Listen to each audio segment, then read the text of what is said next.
For 1,000 years, an African empire controlled the Sahara Desert, richer than European kingdoms, more powerful than Asian dynasties. The Sayfawa dynasty ruled for 771 consecutive years. That's the longest royal reign in human history, and you've never heard of it. How does that happen?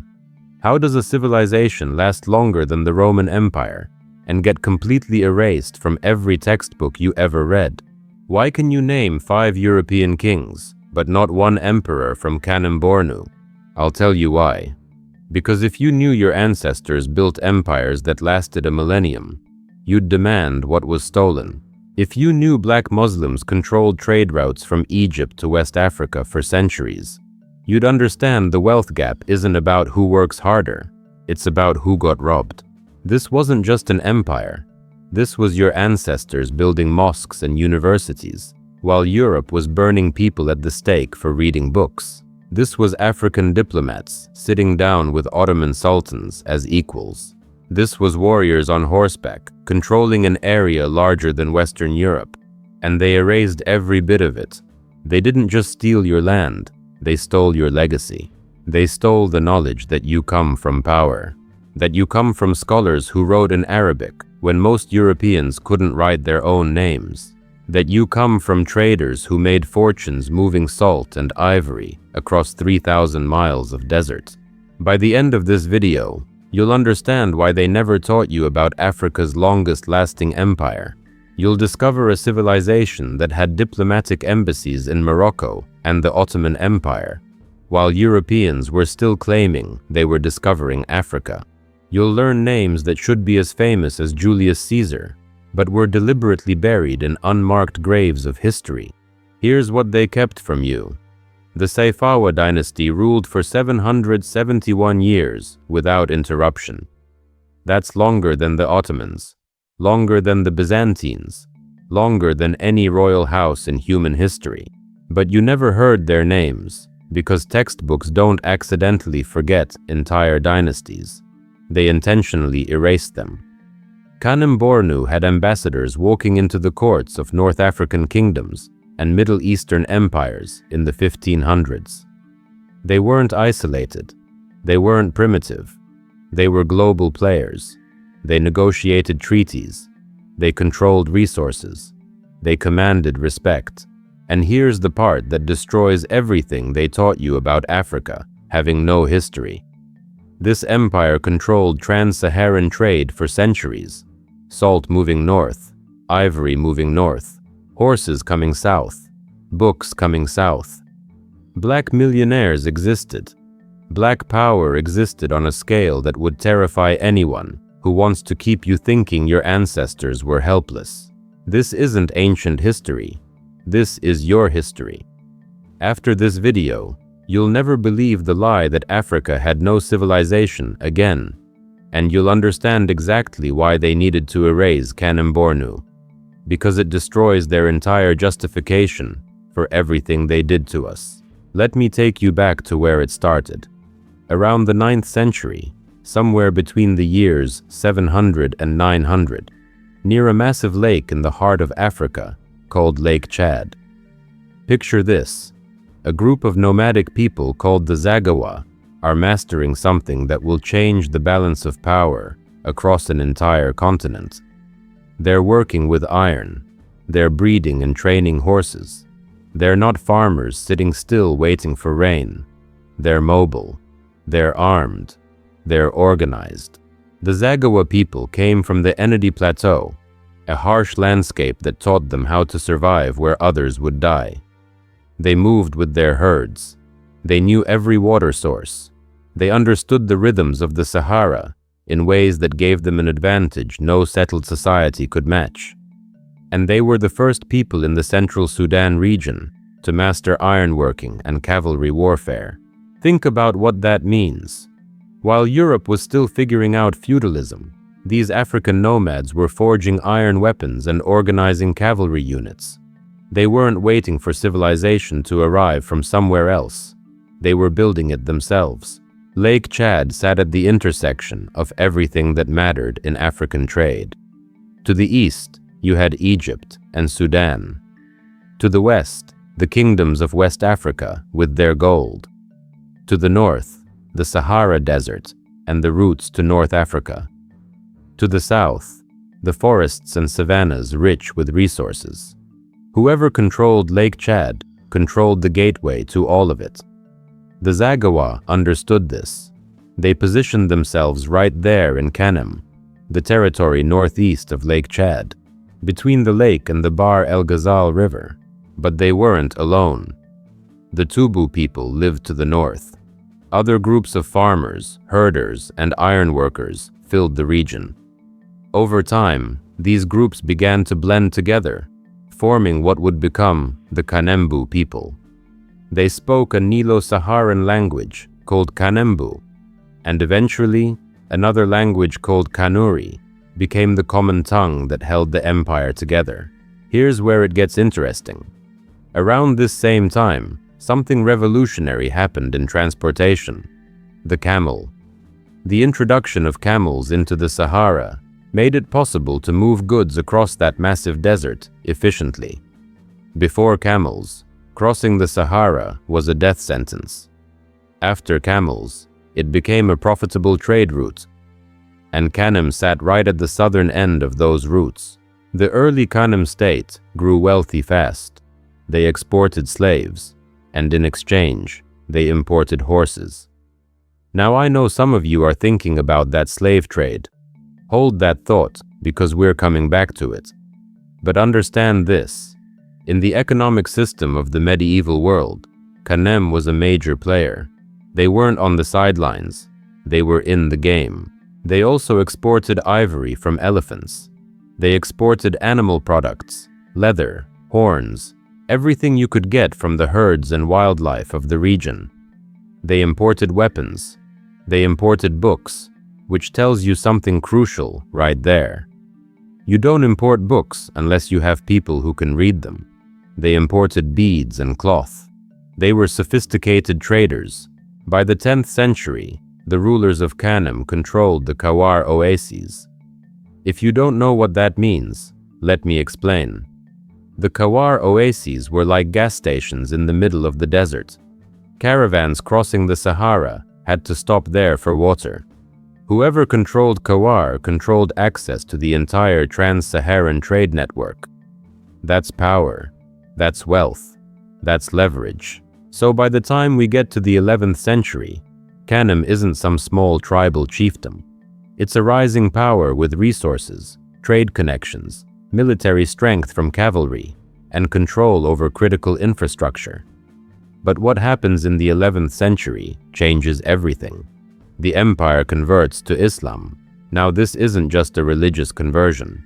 This is a political and cultural revolution. A man named Humay ibn Salamna overthrows the old Zaghawa ruling clans and establishes a new Islamic kingdom with its capital at Njimi. He founds the Sayfawa dynasty. Remember that name, Sayfawa, because that dynasty will rule for 771 years, making it the longest continuous dynasty in human history. The Sayfawa rulers, who took the title Mai, which means king or emperor, claimed they descended from Arab heroes. Whether that was literally true or not doesn't matter. What matters is that Islam became the religion of the royal court. And with Islam came connections.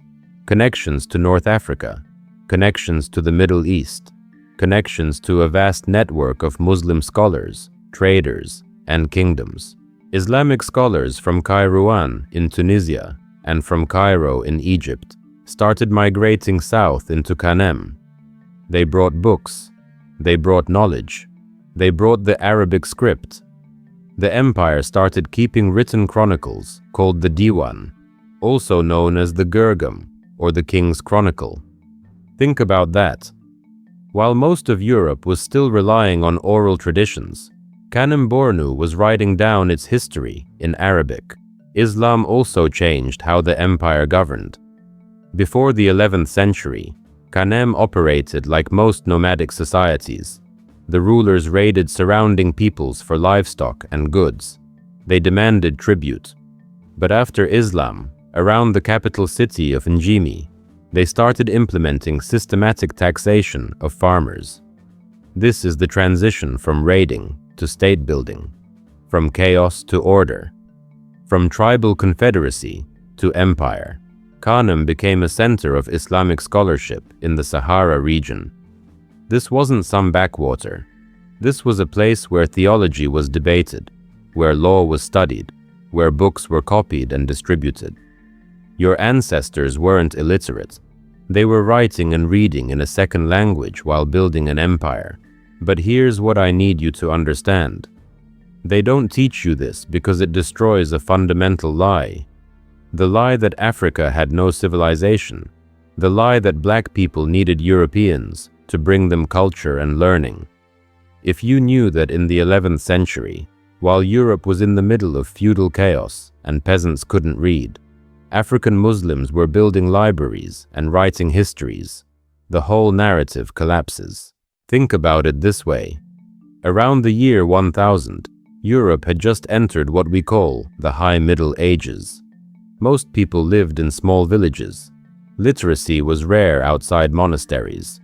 Meanwhile, in Kanem, you had a functioning state with taxation, written records, international trade connections, and religious scholarship.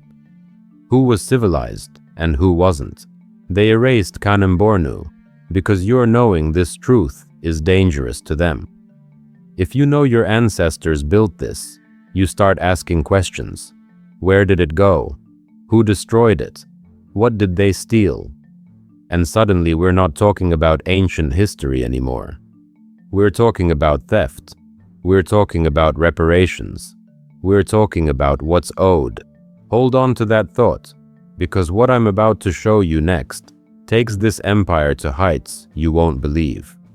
We're about to enter the golden age, the peak, the moment when Kanem-Bornu becomes one of the most powerful states in the entire world. And the man who takes it there has a name you need to know. The early 13th century, a ruler comes to power who will expand Kanem into a true empire. His name is Dunama, second Dibalemi. Say that name out loud. Dunama, the second Dibalemi, because he's about to do something extraordinary. Under Dunama's rule, Kanem explodes across the map. The empire expands to cover what we now call Chad, northeastern Nigeria, Niger, and northern Cameroon. But Dunama doesn't stop there. He looks north.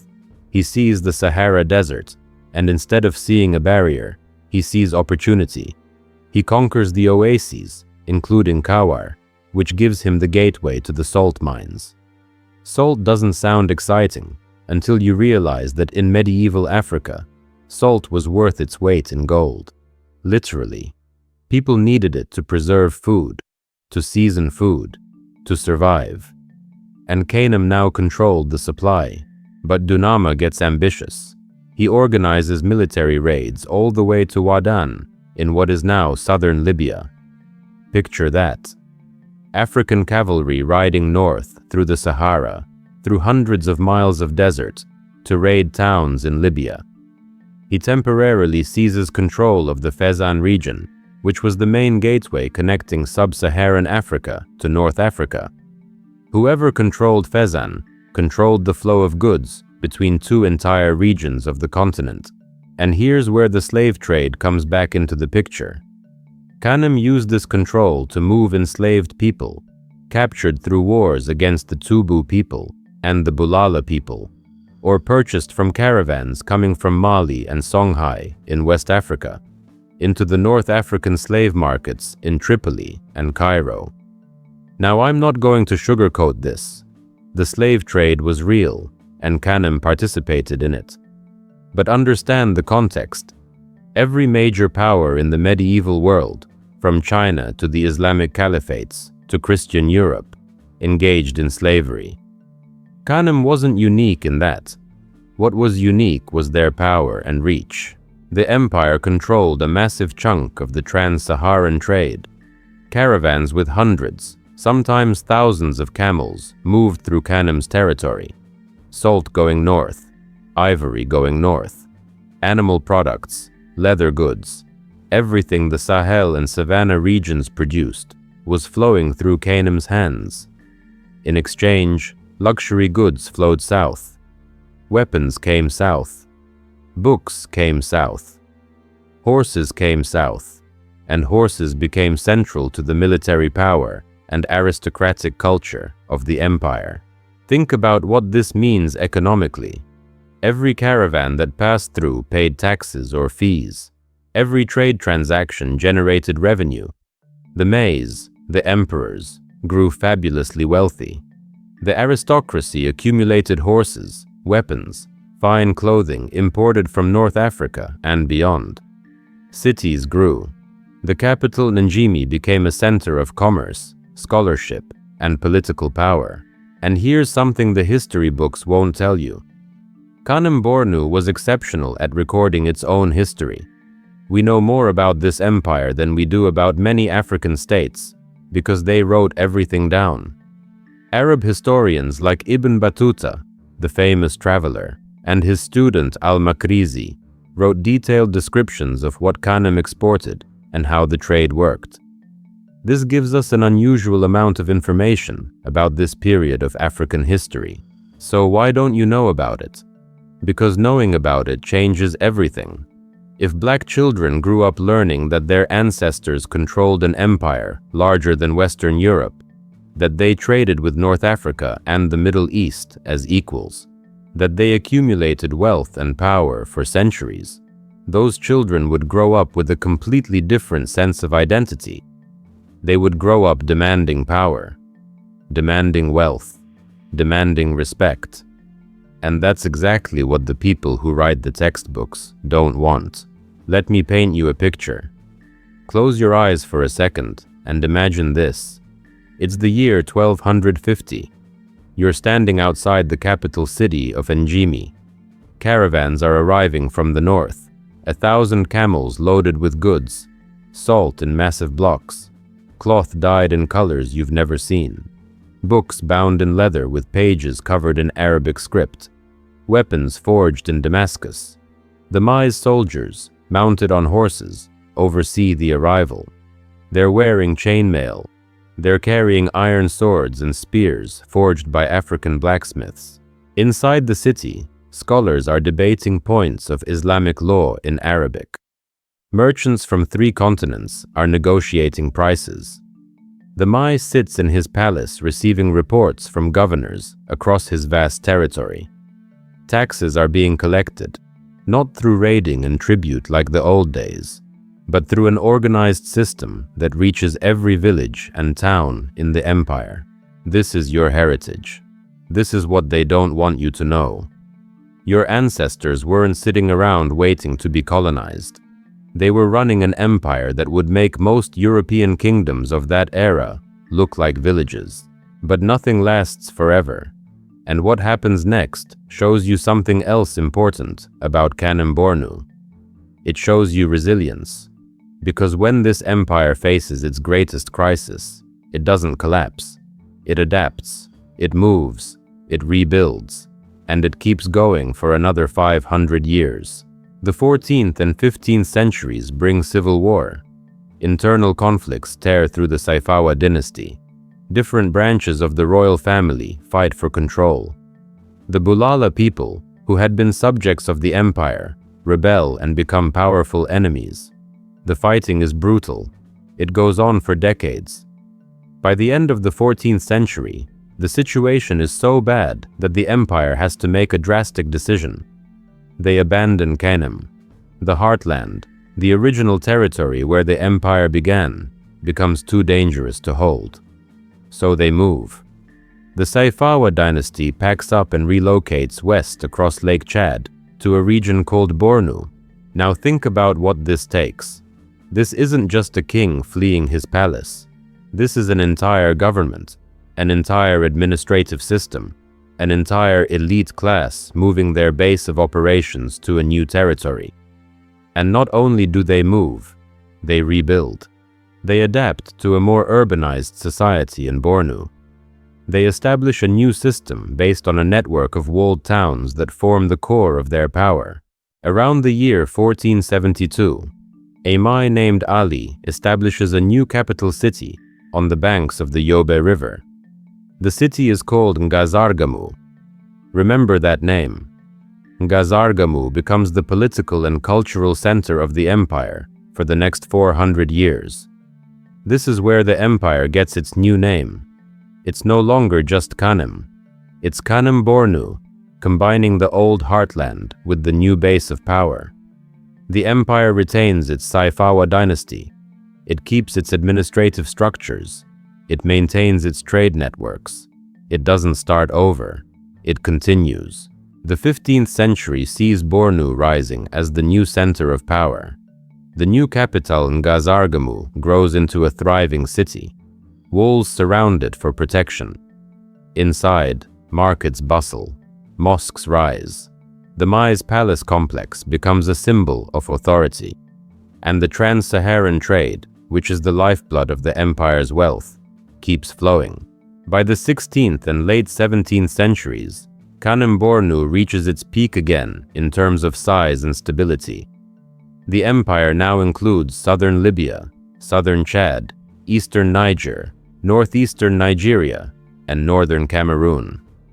Look at a map. That's an area bigger than Western Europe. The Sayfawa dynasty, the same dynasty that started in the 11th century, is still ruling. First from Kanem, now from Bornu. 1,000 years, one dynasty. That's unprecedented in human history. The empire gets a major boost in the 16th century under Mai Idris Aluma. Idris is a reformer and a military leader. He reorganizes the army. He expands diplomatic ties. He strengthens the Islamic character of the state. Under his rule, Kanem-Bornu becomes more than just a regional power. It becomes a major player in the wider Islamic world. And this brings us to something critical. Kanem-Bornu wasn't isolated. They had embassies, actual diplomatic missions, in both Morocco and the Ottoman Empire through Tripoli. Let that sink in. African diplomats from Kanem-Bornu were walking into the courts of the Moroccan sultans and the Ottoman Turks. They were negotiating as equals. They were representing a sovereign power that commanded respect. The connections to the Islamic world mattered enormously. Kanem-Bornu wasn't just some distant kingdom that happened to be Muslim. It was integrated into the networks of Islamic scholarship, trade, and diplomacy that stretched from Spain to India. Pilgrims from Kanem-Bornu traveled to Mecca for Hajj. Scholars from the empire studied in Cairo and sent students back with knowledge. Trade goods moved along routes that connected 3 continents. Kanem-Bornu contributed to Islamic scholarship, to statecraft, and to the trans-Saharan trade in ways that mark it as one of the most influential pre-colonial civilizations in Africa. The cultural legacy includes the Kanuri language, which is still spoken today. It includes architectural traditions. It includes legal and administrative practices that shaped the region for centuries. The military power of Kanem-Bornu rested on its cavalry, horsemen trained from childhood, horses imported from North Africa and bred locally, iron weapons forged by skilled blacksmiths, chainmail armor. This was a professional fighting force that could project power across hundreds of miles. When the Mais wanted to raid north into Libya, or suppress rebellion to the east, or defend against attacks from the west, they had the capacity to do it. The administrative system was organized and effective. Governors ruled provinces. Tax collectors brought revenue to the capital. A bureaucracy kept records. The Mais appointed officials based on loyalty and competence. This was a functioning state, not a tribal confederation held together by personal relationships. Here are the numbers you need to remember. 771 years. That's how long the Sayfawa dynasty ruled. 1,000 years. That's how long the empire lasted in total. 2 embassies, Morocco and the Ottoman Empire. Trade routes spanning from Egypt in the east to West Africa in the west, from North Africa in the north to the forests in the south. Pause and think about this for a second. When European powers were just beginning to explore the coast of Africa in the 15th and 16th centuries, Kanem-Bornu had already been a major power for 600 years. When Europeans were claiming they were bringing civilization to Africa, Kanem-Bornu had diplomatic relations with empires that Europeans feared and respected. The narrative doesn't work. It falls apart completely when you know the truth, and that's exactly why they erased it. Because if you know your ancestors ruled an empire for 1,000 years, you don't accept being treated like you have no history. You don't accept poverty as natural. You don't accept the wealth gap as inevitable. You start asking where the wealth went. You start demanding it back. And that's dangerous. That's what they fear most. Your knowledge, your pride, your rightful anger at what was stolen. But Kanem-Bornu wasn't the only one. They erased dozens of African empires from history. Every single time black people built wealth, built power, built civilization, they either destroyed it or pretended it never existed. This wasn't an accident. This wasn't an oversight. This was systematic. This was policy. This was intentional erasure designed to make you believe you came from nothing, so you would accept having nothing. Let me show you the pattern, because once you see it, you can't unsee it, and you'll understand that what happened to Kanem-Bornu happened again and again and again across the African continent and the African diaspora. First, let's talk about the Mali Empire. The 14th century. A man named Mansa Musa rules the Mali Empire in West Africa. In 1324, Mansa Musa decides to make the pilgrimage to Mecca. This isn't just a religious journey, this is a statement. He brings 60,000 people with him. Soldiers, officials, servants, scholars. He brings tons of gold. And I mean tons, literally. Thousands of pounds of gold. So how did they erase this? Simple. Textbooks in the West rarely mention Mansa Musa. If they do mention him, it's a footnote. One sentence. Oh, there was this rich African king. Moving on. They don't tell you about the universities. They don't tell you about the scale of Mali's gold exports. They don't tell you that Timbuktu was a center of learning that attracted scholars from 3 continents. And when they do mention Timbuktu, they frame it as remote and isolated. They use the phrase going to Timbuktu to mean going to the middle of nowhere. But Timbuktu wasn't nowhere.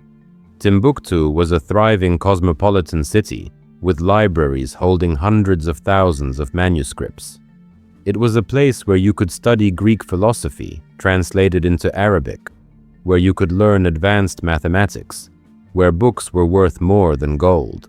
They erased Mali because if you knew your ancestors controlled the gold that fueled medieval Europe's economy, you'd start asking questions. Where did that gold go? Who took it? What happened to the wealth? And suddenly, we're talking about stolen resources. We're talking about reparations. We're talking about what's owed. Now let's go further back. The Kingdom of Kush, 8th century before Christ. Most people learn about ancient Egypt in school. They learn about pyramids and pharaohs and hieroglyphics. But they don't learn that in the 8th century BC, a kingdom of black Africans from Nubia, the region we now call Sudan, conquered Egypt and ruled it as the 25th dynasty. The Kushite pharaohs ruled Egypt for nearly a century. They were called the Black Pharaohs. They built temples. They restored Egyptian monuments. They fought off Assyrian invasions. They were powerful enough to control one of the most important civilizations of the ancient world. And here's something that will blow your mind. Kush built more pyramids than Egypt. Over 200 pyramids in Sudan. More than Egypt. But how many people know that? Kush was also an industrial power. They mastered iron smelting. The capital city, Meroe, was a center of iron production. They exported iron tools and weapons across Africa and into the Mediterranean. They had their own writing system. They had a complex religion that influenced Egypt. They had queens, not just kings, ruling with full authority. Powerful black women leading armies and governing an empire. So how did they erase Kush? Hollywood. When movies get made about ancient Egypt, who do they cast as pharaohs? White actors. When textbooks talk about Egyptian civilization, they separate it from Africa. They act like Egypt was somehow not African, like it was Middle Eastern or Mediterranean, but definitely not Black African. They mention Egypt constantly, but skip over Kush entirely, even though Kush conquered and ruled Egypt. Museums display Egyptian artifacts in special exhibits, but Kushite artifacts, when they exist at all, sit in back rooms or get labeled as minor regional variations. The narrative is Egypt equals civilization, sub-Saharan Africa equals primitive. But Kush destroys that narrative completely. Black Africans didn't just build their own civilization. They conquered and ruled the civilization that everyone agrees was advanced. They can't let you know that. Now let's jump to Great Zimbabwe, 11th to 15th centuries AD. In what is now the country of Zimbabwe, African people built a massive stone city. The walls stand 11 meters tall, 5 meters thick, built without mortar. Just precisely cut stones fitted together so perfectly, they've stood for 800 years. The city housed an estimated 10 to 20,000 people. It was the center of a gold trading network, connecting the African interior to the coast and the Indian Ocean trade routes. The architecture is sophisticated. The city has a drainage system. It has decorated entryways. It has different sections for royalty, for common people, for religious ceremonies. This was urban planning. This was engineering. This was civilization by any definition. British colonizers arrived in the 19th and 20th centuries and saw Great Zimbabwe. And they couldn't accept it. They said there's no way Africans built this. They claimed it must have been Phoenicians or Arabs or anyone except Black Africans. The Rhodesian government, named after the colonizer Cecil Rhodes, actively destroyed archaeological evidence, pattern. They removed artifacts. They contaminated dig sites. They suppressed research that proved Africans built Great Zimbabwe. It wasn't until the 1980s, after Zimbabwe gained independence, that the world officially acknowledged that Black Africans built Great Zimbabwe. 1980s. That's 40 years ago. For a century, they lied and said we couldn't have built it. And even now, most Western schools don't teach about Great Zimbabwe. Most people have never heard of it. Here's one more. The Songhai Empire. 15th and 16th centuries, West Africa. At its height, Songhai was the largest empire in African history. It covered more territory than Western Europe. The capital Gao was a center of trade and learning. The city of Timbuktu, which we already talked about with Mali, became even more important under Songhai. Askia Muhammad, one of Songhai's greatest rulers, organized the government, expanded the empire, and strengthened Islamic education. Songhai had a professional army with cavalry and boats for riverine warfare. It had a complex tax system. It had appointed governors and a bureaucracy. It controlled the trans-Saharan trade routes and grew rich from gold, salt, and other goods. And then, in 1591, a Moroccan army equipped with guns invaded and destroyed the empire. But even after that, Songhai's legacy influenced West Africa for centuries. How many people know about Songhai? Almost nobody. It doesn't appear in most world history classes. When it does, it gets maybe a paragraph. The largest empire in African history, and it's treated like a minor footnote. Do you see the pattern now? Kanem-Bornu, 1,000 years, erased. Mali, richest man in history, erased. Kush, Black pharaohs conquering Egypt, erased. Great Zimbabwe, stone cities that would impress any civilization, erased. Songhai, largest African empire, erased. Every single time, the same thing. Build something great, get it destroyed or erased from history. Have your descendants grow up thinking they came from nothing. Because here's the truth they don't want you to know. If black children grew up learning their ancestors built empires that ruled for centuries, they would demand power. If black people knew their ancestors controlled continents and accumulated massive wealth, they would demand reparations. If the world knew Africa was civilized, urbanized, and powerful before Europeans arrived, the entire justification for slavery and colonization collapses. They told us slavery was justified because Africans were primitive and needed to be civilized. But how do you justify enslaving people who built universities? How do you justify colonizing people who had diplomatic relations with the most powerful empires in the world? How do you justify stealing from people who were already wealthy? You can't. So you erase the evidence. You rewrite the history. You make sure the textbooks tell a story where Africans had nothing until Europeans arrived to save them. But we're not done yet. Because it's one thing to know what they erased. It's another thing to understand how they erased it. The machinery of suppression, the system they built to make sure you would never know your own history. Let me show you exactly how they did it. They started with physical destruction. When European colonizers moved into Africa in the 1800s, they didn't just conquer, they destroyed. In 1897, the British launched what they called the Benin Punitive Expedition. They attacked Benin City in what is now Nigeria. They burned the city. They killed thousands of people. And they looted the royal palace. The Benin bronzes, more than 14,000 pieces of sophisticated bronze and brass artwork, were stolen. The British took them back to London. Today, those pieces sit in the British Museum and museums across Europe. 14,000 pieces of art that prove African civilization was advanced and sophisticated. Stolen. Displayed in European museums to show European superiority, while the people whose ancestors made them have nothing. In Timbuktu, when the French colonized Mali in 1894, they seized the libraries. Ancient manuscripts, some dating back to the 12th century, were confiscated. Some were destroyed. Some were shipped to Paris. The knowledge contained in those manuscripts, knowledge of astronomy, mathematics, medicine, law, and history, was locked away in European archives where Africans couldn't access it.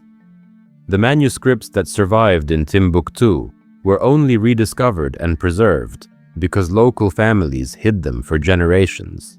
Ngazargamu, the capital of Kanem-Bornu that I told you about earlier, was destroyed multiple times in the 19th century during colonial invasions. They didn't rebuild it. They let it turn to ruins. They let it disappear.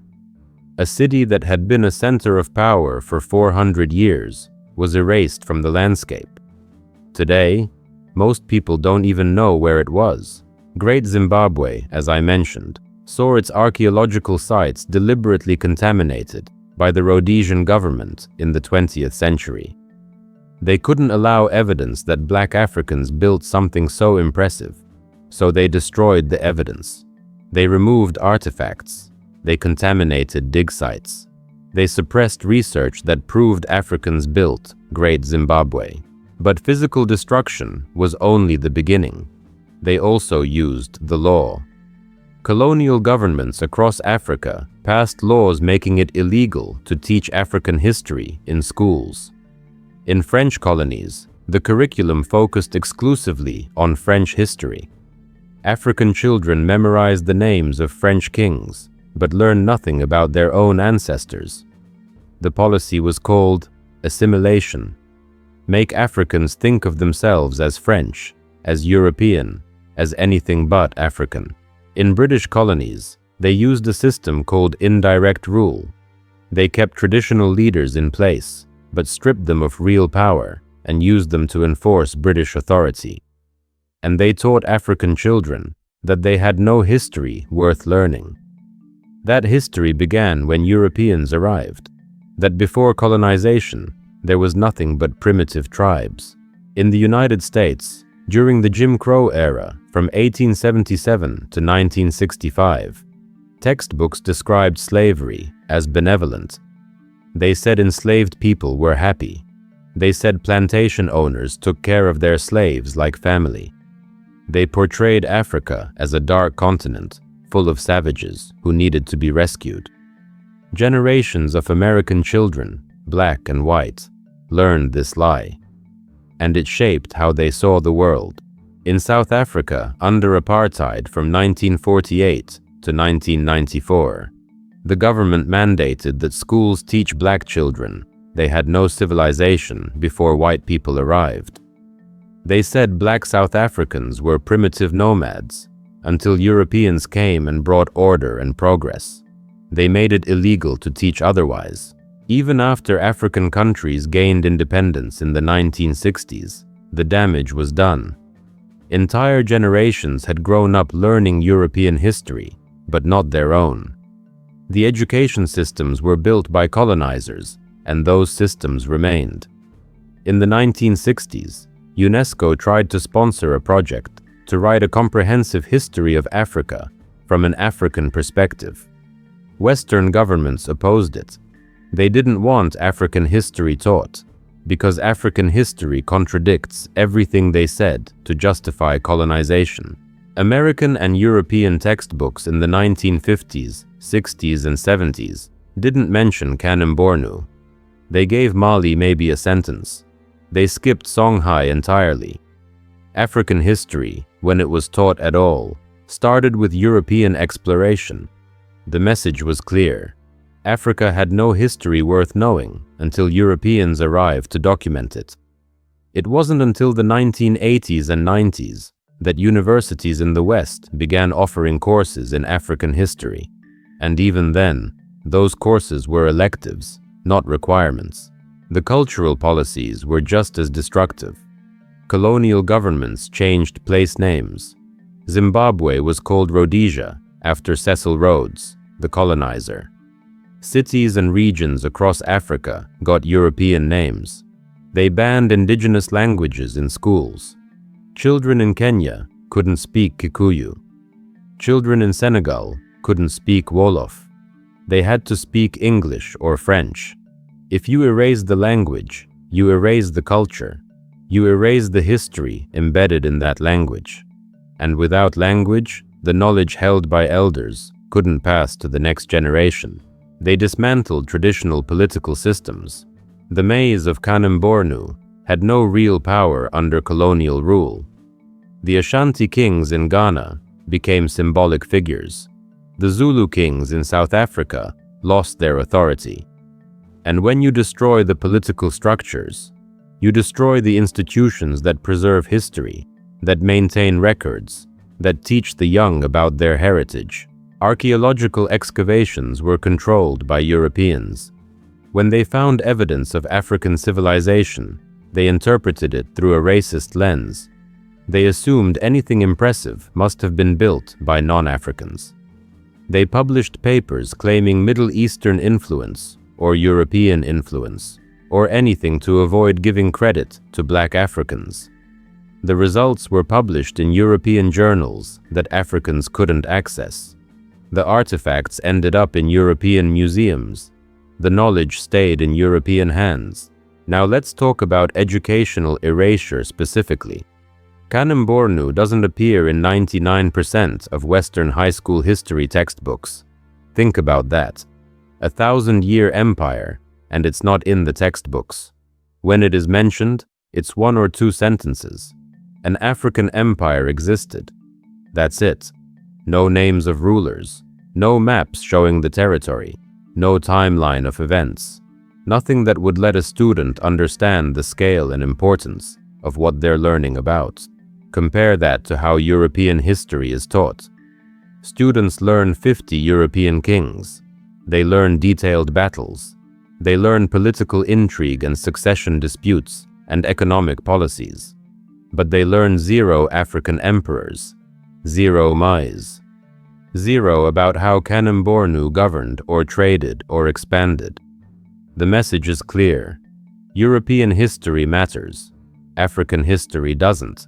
They also changed the language used to describe African states. They called Kanem-Bornu a kingdom, which sounds small, instead of an empire, which sounds powerful. They called the Mais chiefs instead of emperors. Chief sounds tribal and primitive. Emperor sounds sophisticated and powerful. It's the same strategy they used with Great Zimbabwe. They described African political leaders as tribal chiefs ruling over villages, when in reality, these were emperors ruling over millions of people across territories the size of European countries. When textbooks did mention African trade, they focused obsessively on the slave trade. They made it seem like slavery was the only thing African economies did. They ignored the gold trade. They ignored the salt trade. They ignored the ivory trade. They ignored the cloth trade. They framed Africans as passive victims or willing participants in slavery, but never as active traders controlling valuable resources and getting wealthy from legitimate commerce. They also controlled the curriculum at every level. World history classes in American schools mean European history, plus a little bit about China and Japan.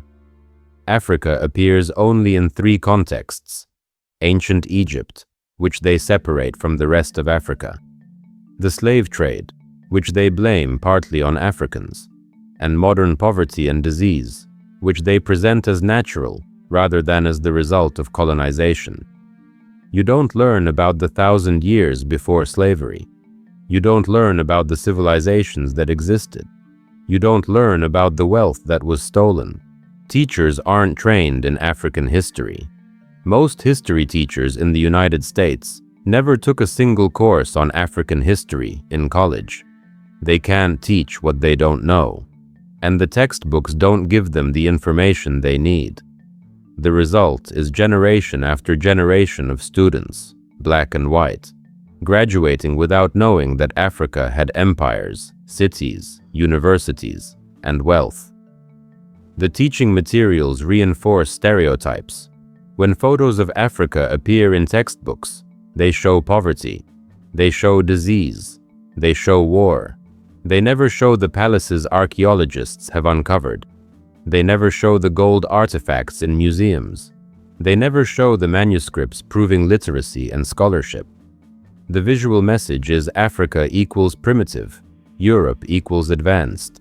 Then there's the media.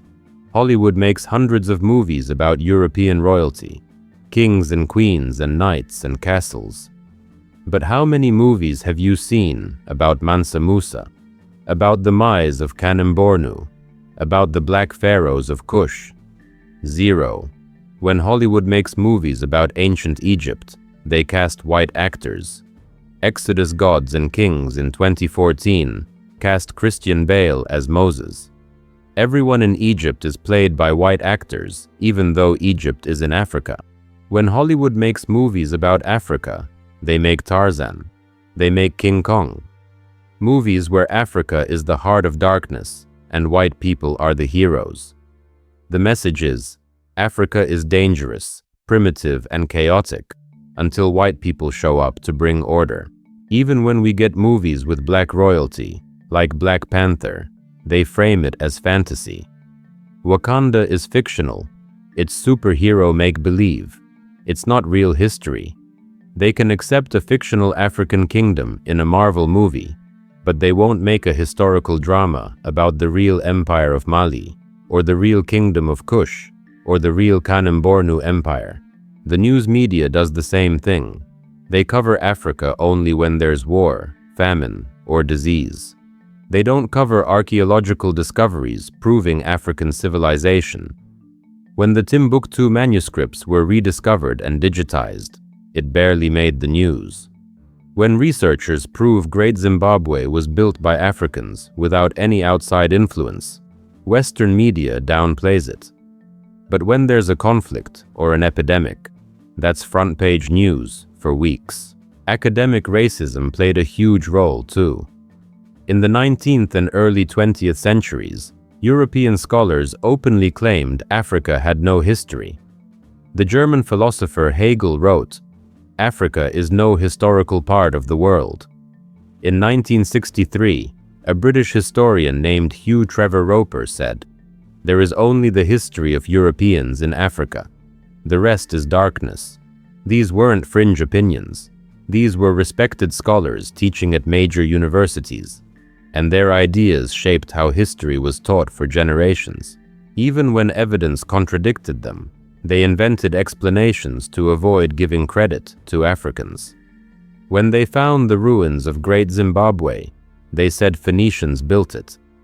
When they found advanced iron working in sub-Saharan Africa, they said Arabs taught Africans how to do it.